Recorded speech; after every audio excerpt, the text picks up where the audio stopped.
časem vítám z dalšího videa na to TikToku. V dnešním videu ochutnáme dubajské jahody a dubajský donut.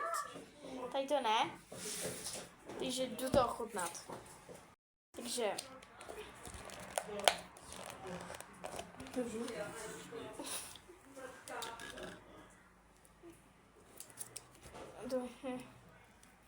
potěš pán Bůh.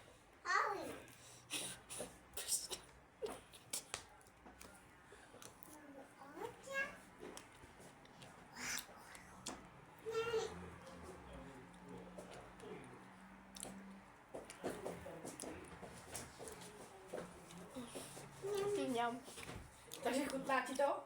Mhm. A kolik z 10 by si tomu dal? Je to moc sladký, 9.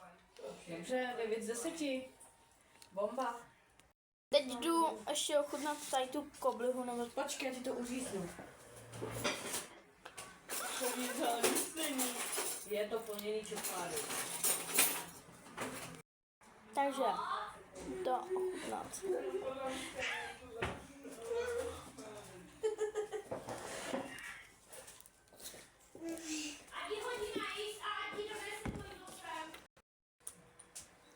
Tak ty koblihy dávám 10.